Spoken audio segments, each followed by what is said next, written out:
Olá pessoal, Eric DK, analista político, falando aqui direto de Brasília.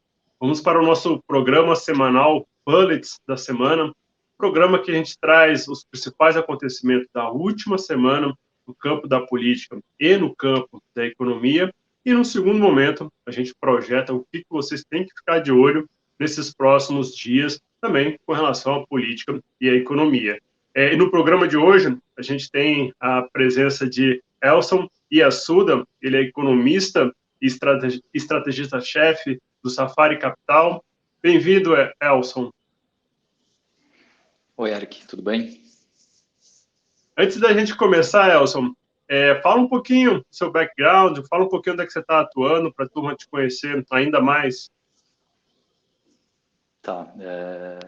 Bom, é isso que você disse, eu sou economista e olho a estratégia macro aqui da Safari. A Safari é uma casa de uma estratégia só, é um long bias, então a gente é uma casa que ganha dinheiro no mercado de ações, mas que a gente olha muito macro, e acho que tem uma diferença talvez da Safari com muitas outras casas por aí, para calibrar o ciclo e para ter uma ideia de qual o tamanho de posição, que nível de risco, quanto regear ou eventualmente alavancar para cada momento, né?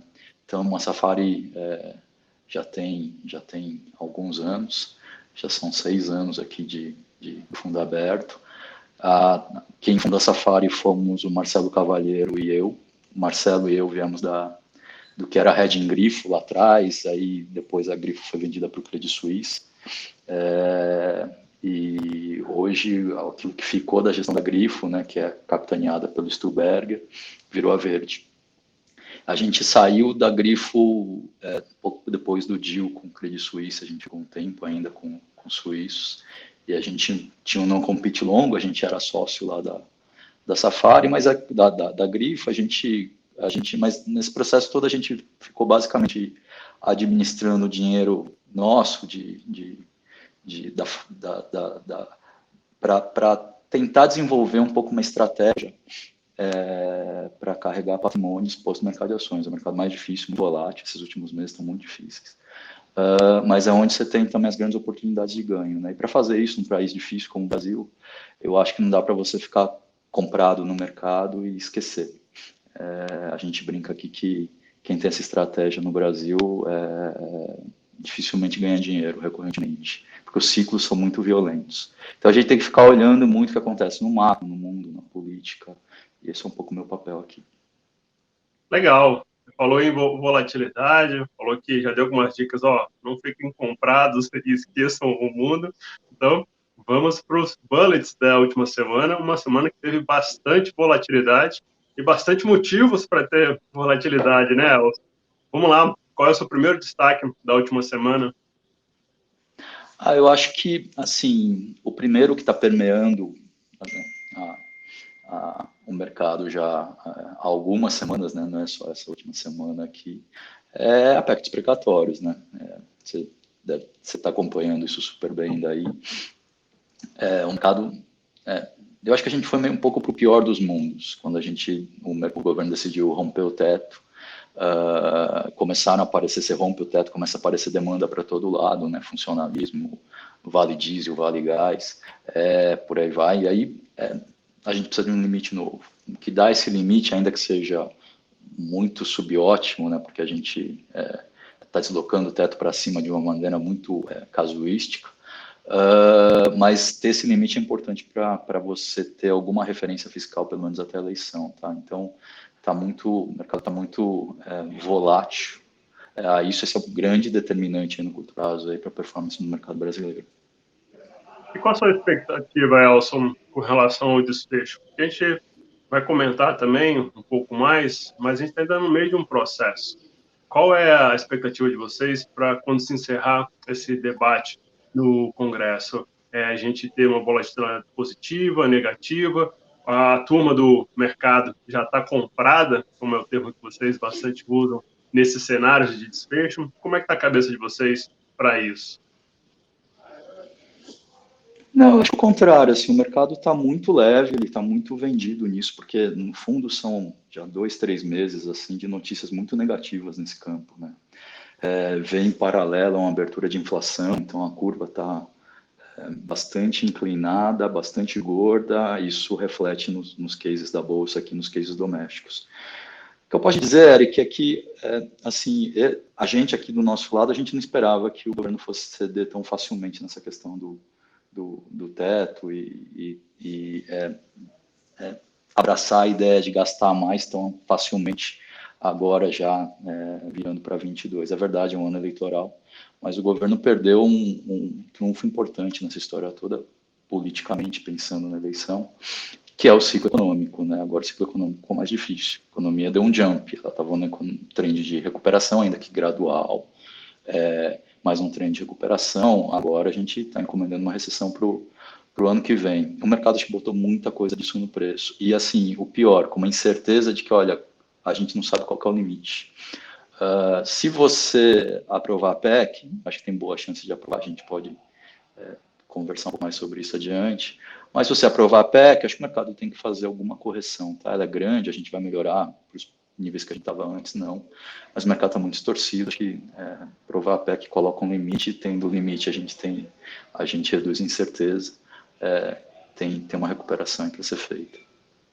E quando você fala em recuperação, é porque caiu demais, é isso? A recuperação que você fala seria retomar aí, e retomar em quantos pontos? Vamos colocar assim, coloca para a gente qual seria o cenário, a gente está aqui há 3 semanas indo das atividades aqui em Brasília, o que seria um cenário, Elson, para essa retomada? O que seria o desfecho de uma votação aqui no Congresso, o que já está posto com essa guinada, como você falou aí, na agenda econômica, com mudança na regra do teto, com expectativa aí de espaço de 106 bilhões. E essa foto já está tirada.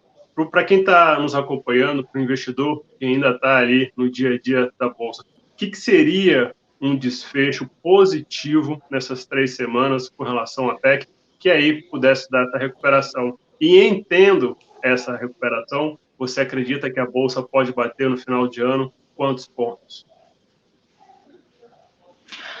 Érica, é difícil dizer, tem muitas partes móveis aí, né? Uma delas apareceu hoje, que é essa variante nova de Covid, mas se a gente imaginar que ela é uma hipótese aqui, né? Que ela os efeitos dela, ela não vai conseguir desviar ou da eficácia das vacinas, quer dizer, a gente continua com uma vacinação continua fazendo efeito.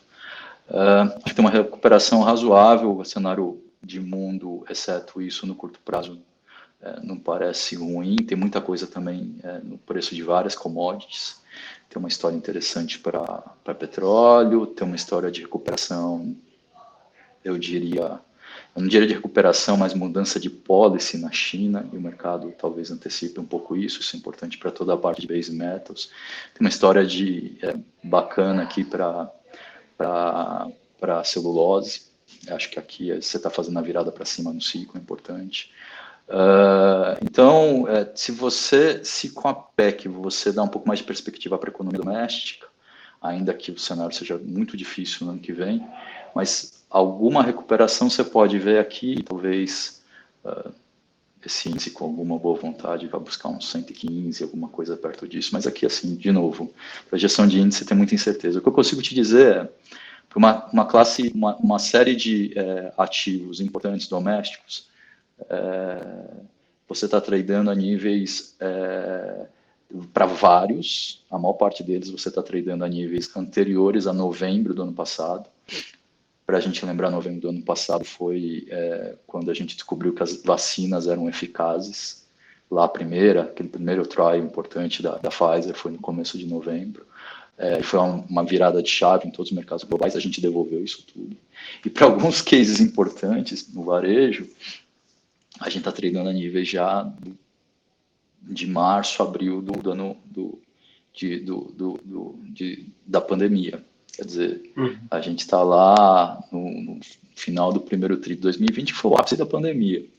É muita distorção de preços. É verdade que a economia piora muito ano que vem, mas o patamar em que ela vai entrar nessa piora é muito melhor do que a gente estava lá em 2020, né? Então, isso tudo acontece por causa da incerteza. Fica muito difícil você parametrizar qual que é um preço justo de ativo quando você perde uma referência importante como fiscal. Por isso que aprovar a PEC, ainda que seja um subótimo, ela bota um limite e isso vai demandar uma reprecificação.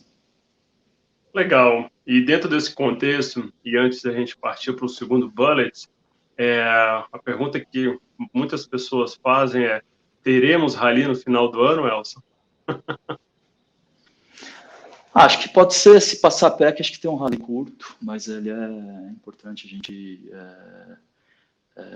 ele é curto porque a gente sabe que o ano de 22 é difícil, mas acho que tem um espaço sim para o mercado corrigir uma parte das perdas grandes aí que vieram desde junho, né? É meio o exagero, é um pouco isso que eu disse, é mais uma reparametrização, mas ela é importante. Legal. Indo então para o segundo bullet, qual é o seu segundo destaque da última semana? Acho que um destaque importante agora que a gente está vendo é esse recrudescimento. Na verdade, assim, a gente sabe muito pouco sobre isso, né?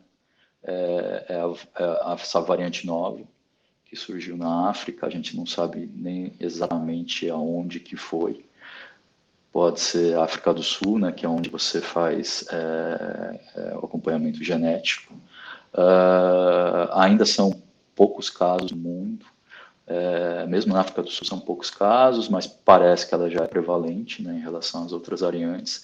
E tem uma porção de mutações lá, mutações em pedaços importantes do vírus, importantes inclusive para a eficácia da vacina. Então o mercado botou um ponto de interrogação grande nisso. Nós vamos saber disso nos próximos dias, quer dizer, os testes vão ser conduzidos. A gente vai saber, inclusive, sobre transmissibilidade com mais segurança nos próximos dias. Vamos saber sobre o efeito sobre a eficácia das vacinas. O que eu acho que dá para dizer, assim, é que a gente tem um portfólio grande de vacinas, né? Em geral, essas coisas não são sim ou não, quer dizer, é eficaz ou perde completamente eficácia, estamos falando em alguma coisa no meio do caminho. A gente está mais vacinado. No caso brasileiro, a gente tem uma combinação que não é por mérito, não, acho que é uma combinação que foi muito custosa para o país, mas assim, muita gente teve contato com o vírus já. E agora a gente tem muita gente que já teve esse contato, mais uma vacinação muito grande por cima também. Então, me parece que a gente está razoavelmente protegido, mas a gente só vai ter uma clareza maior disso conforme a gente for medindo nesses próximos dias, a gente, não, os cientistas, né, os médicos, medindo a eficácia das vacinas nessa variante nova. Legal. Tem um terceiro bullet, um último destaque dessa última semana, no campo da economia e do mercado?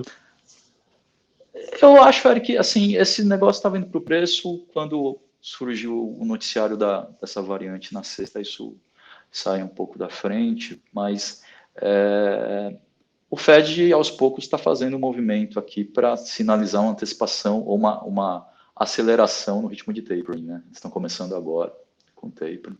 A ideia era fazer até o meio do ano, mas tem uma combinação aqui de inflação mais alta, mais resiliente, tem uma perspectiva talvez provável dessa inflação diminuir ao longo de 22, mas ela está claramente mais resiliente. E a gente está se aproximando do pleno emprego, né? Por que isso é importante? Porque o Fed, se ele mudar o ritmo de tapering, significa que ele para de comprar os ativos mais cedo. Significa que ele pode subir juros mais cedo. Tá? O mercado hoje está mais para junho, julho. Pode ser um pouco antes. Eu acho que essa é uma história, por enquanto, eu estou vendo a parte mais longa da curva, que é o que interessa para emerging markets, da curva lá fora, né? É muito bem comportado, o juro real está muito baixo. O juro real, para você ter uma ideia, o juro real americano de 10 anos está abaixo de 1% negativo, então ainda é um ambiente de liquidez. A questão é que conforme a economia vai avançando e se as pressões inflacionárias mostrarem mais resistentes, o Fed vai ficando behind the curve, né? E se ele fica muito para trás, ele vai ter que subir mais rápido. Isso não está na curva ainda. Esse é um risco importante aí, olhando para o ano que vem, talvez segundo trimestre. Vai ter uma interface interessante aí, difícil para a gente, de risco eleitoral com o ambiente global de liquidez mais hostil. Legal. Eu vou, então, entrar nos 3 bullets da política dessa última semana. Como o Elson falou, eu acho que o tema central é a PEC dos precatórios.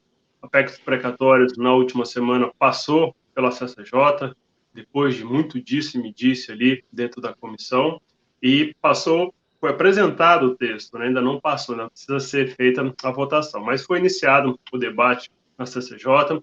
Isso aconteceu na terça-feira, e de lá para cá teve muito burburinho nos bastidores, muita pressão por parte de alguns partidos, e eu ressalto para vocês que isso faz parte do jogo, tá, gente?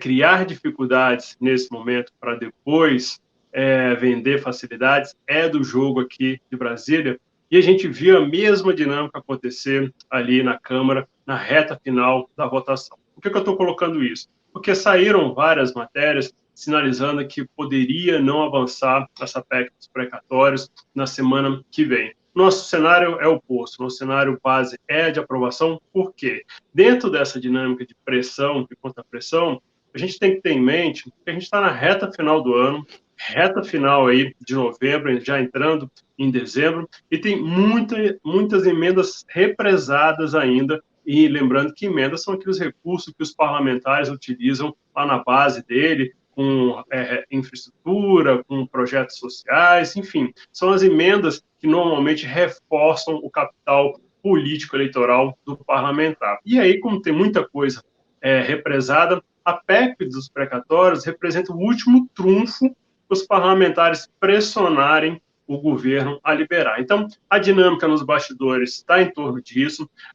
O próprio Arthur Lira deixou em algumas declarações no ar a questão de que hoje tem 14 bilhões de reais que estão represados naquela emenda de relator, a emenda de relator de 2021 está congelada em razão de uma decisão do Supremo Tribunal Federal, e o fato é que na hora que descongelar essa decisão do Supremo Tribunal Federal, vai ter 14 bilhões em cima da mesa, pelo menos 14 bilhões em cima da mesa para o governo negociar nesta reta final do ano. E é o que a gente acredita. Se a gente olhar mais uma vez para o histórico da votação lá na Câmara, foi apenas horas antes da votação que o governo apertou o botão da maquininha das emendas, as coisas ali começaram a girar e começaram a funcionar. Então, a gente tem esse cenário base de que a PEC vai ser aprovada na Comissão de Constituição e Justiça e depois no plenário. A grande questão, que ainda não está claro, é se a PEC vai ser fatiada ou não.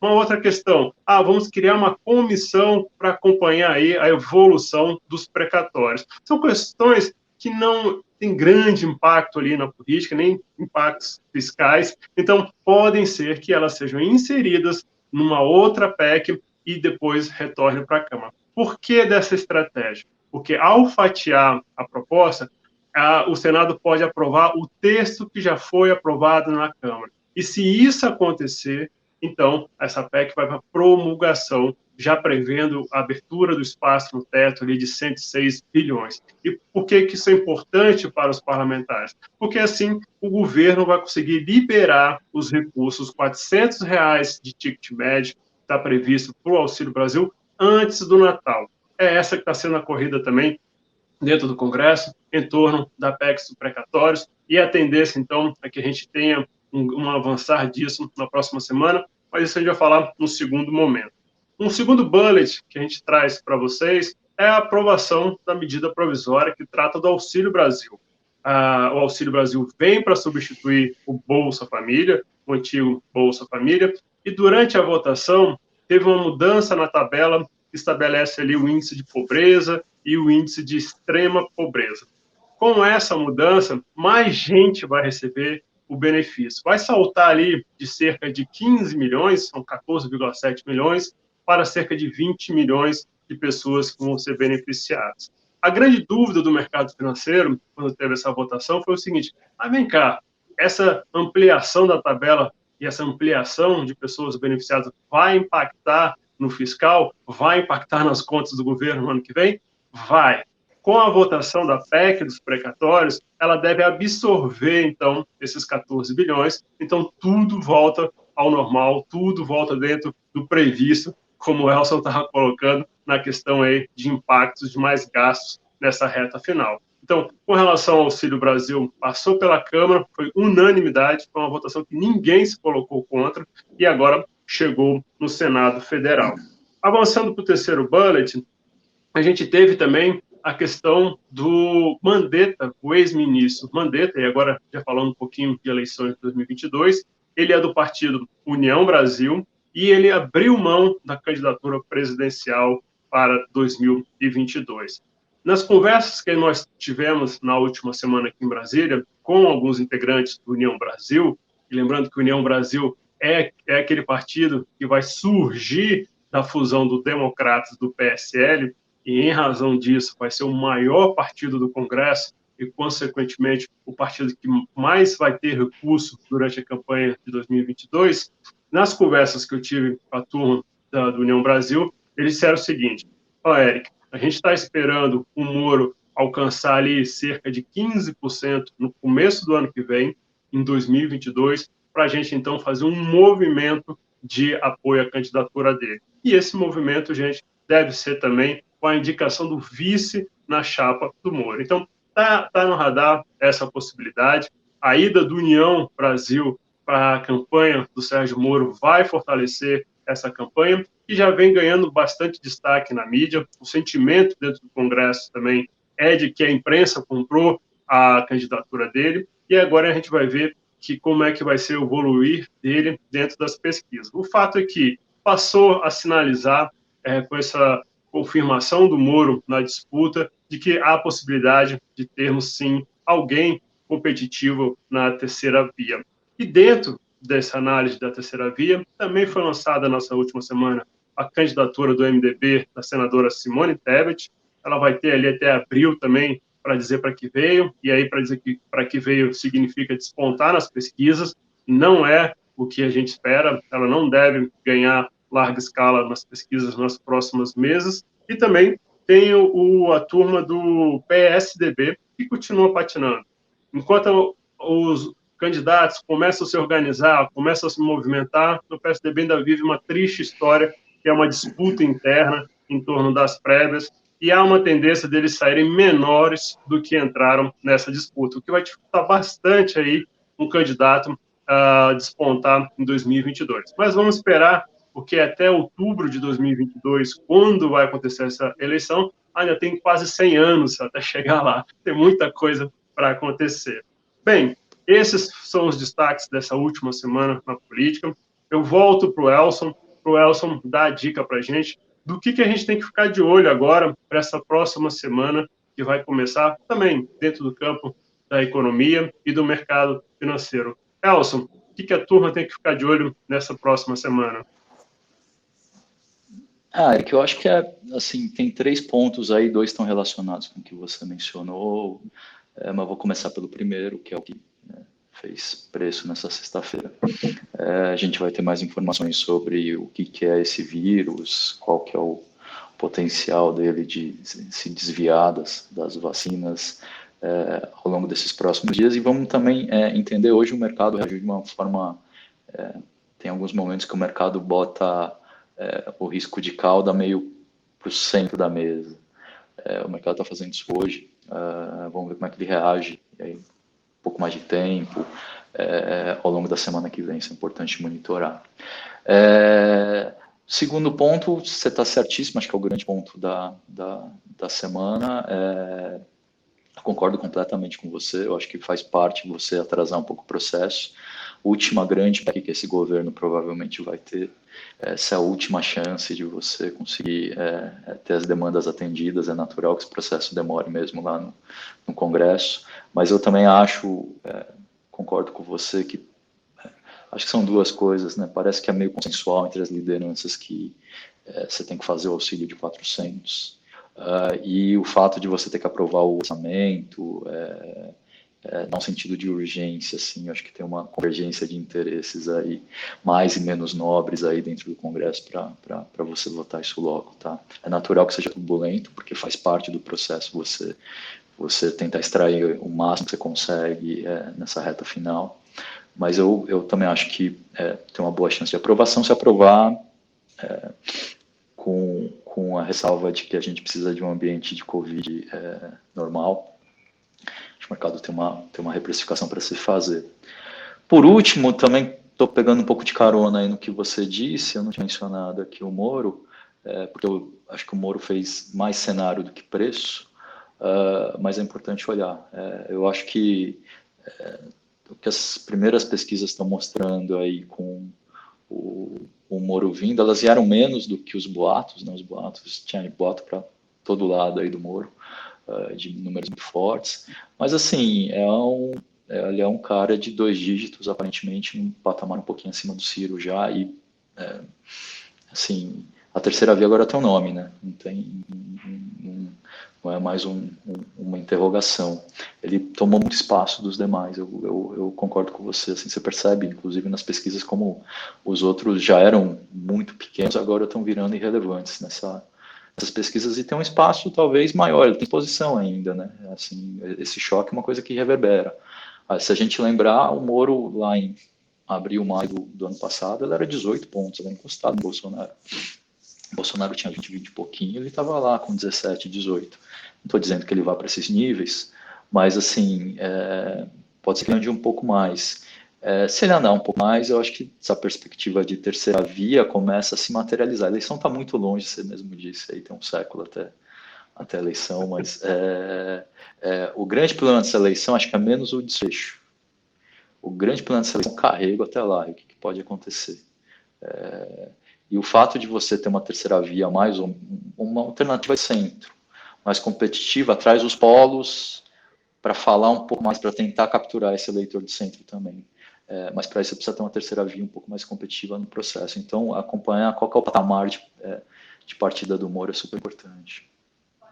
Legal. E dentro da próxima semana, tem várias peças nesse puzzle que a gente tem que acompanhar, que vão dar o desfecho das votações. A primeira peça que eu trago como detalhe para vocês é o seguinte: final da semana passada, o Congresso encaminhou ali um manifesto para o Supremo Tribunal Federal, dizendo que não vai abrir a caixinha preta das emendas de 20, de 2019 e 2021.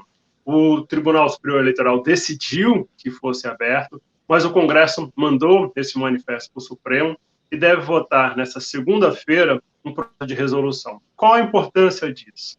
Abrir essa caixinha agora, Elson, e para a turma que está nos acompanhando, abrir a caixinha de como foi distribuída a emenda de relator, aquele orçamento secreto, criaria um caos dentro do Congresso, porque todo mundo ia saber como é que o vizinho ganhou. Eu até brinquei essa semana, Elson, com alguns investidores do mercado financeiro, eu falei o seguinte: gente, é mais ou menos chegar no final do semestre, de uma hora para outra, todo mundo da Faria Lima descobrir qual foi o bônus do vizinho. Alguém vai sair chateado, alguém vai sair desgostoso com essa história. E no Congresso é a mesma coisa. Se abrir essa caixa preta das emendas, a turma então vai perceber como cada um ganhou, e isso, pelo jeito, tem várias distorções, e isso poderia potencializar aí um grande ruído dentro do Congresso. Mas o nosso cenário básico também é o seguinte: isso não deve acontecer, essa caixinha preta não deve ser aberta, e na segunda-feira, que aí é muito importante, deve ser votado esse projeto de resolução na sessão do Congresso Nacional para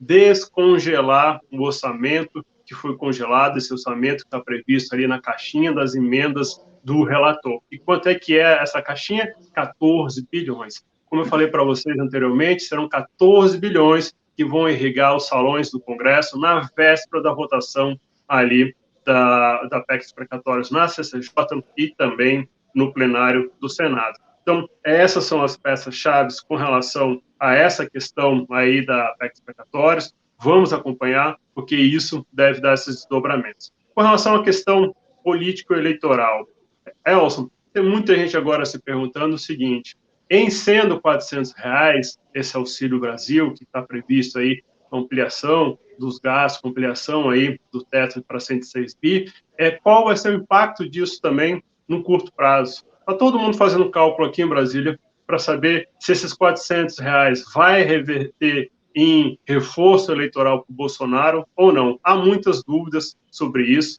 Lembrando que quando ele distribuiu o auxílio emergencial ali também em março do ano passado, no início da pandemia, um valor de R$600, as pesquisas mostravam que ele até conseguiu se manter ali um ótimo, um bom, bastante razoável. Não caiu, nem subiu, mas subiu um pouquinho, mas não caiu. Então, há uma expectativa também para saber o que vai apontar as próximas pesquisas, tendo em vista já um desembolso dos R$ 400. E dentro dessa dinâmica política eleitoral também, a gente está vendo já algumas peças dentro do Congresso migrando para a oposição. Alguns partidos de centro já começam a criar muita resistência para o Bolsonaro. E dentro da agenda econômica que estão ficando para trás, a gente já pode colocar privatização dos Correios, privatização dos Correios, chance muito reduzidas dela ser concluída no Senado ainda neste ano, e também aquela proposta que trata da reforma do imposto de renda, que trata também da questão dos dividendos. O que pode acontecer nessa reforma do imposto de renda é o seguinte: tem muito apelo dentro do Congresso a questão que fala que muda a tabela do imposto de renda para pessoa física e pessoa jurídica. Esta questão está dentro da reforma do imposto de renda. Pode ser que, no apagar das luzes, a turma destaque, separe essa questão que trata da tabela do imposto de renda e vote separadamente isso, porque tem um apelo muito grande dentro dos políticos, e o clima aqui é cada vez mais de vamos dar o maior número de benefícios possível para os nossos eleitores em véspera de eleição, para a gente ter, então, bastante o que falar durante a campanha. Então, esse é o clima. Esses, para mim, são também os principais destaques da próxima semana. E antes de encerrar, passo novamente para você, Elson, para as considerações finais, já agradecendo muito o seu tempo e seus conhecimentos divididos aqui conosco. Não, é que eu só te agradecer, muito bacana te ouvir, debater aqui contigo, estamos com a cabeça mais ou menos parecida, eu acho. Tem um evento muito importante aí, que é a PEC dos precatórios, apesar de toda a voracidade fiscal, e talvez por causa dela, né, esse é um evento fundamental, e acho que tem um desfecho aí que tá para acontecer, se não nessa semana, talvez na outra, mas parece que a coisa tá próxima, então a gente tem que prestar atenção nisso. Obrigado, Eric. Legal, vamos encerrando por aqui. E lembrando que a PEC dos precatórios sendo votada semana que vem no Senado, a Câmara ainda tem 2 semanas para debater esse tema. E aí, colocando cenários para vocês. Houve uma briga, houve muito ruído em Brasília, e a PEC dos precatórios, por algum motivo, não foi votada nessa semana que inicia. Ele só vai ser votada na sequência. A Câmara ainda teria mais uma semana para concluir essa votação. O que eu quero dizer com isso para você, gente? Tem tempo ainda para votar, e essa é uma proposta que, na minha leitura, é win-win game. Está todo mundo querendo aqui dentro do Congresso esse espaço de 106 bilhões, porque é um espaço que não vai só para o governo, mas o espaço também vai ser revertido em emendas que podem ser depois virarem dividendos eleitorais para a turma em 2022. Bem, eu encerro dessa forma por aqui, desejando a todos bom domingo, um bom final de semana e bons negócios.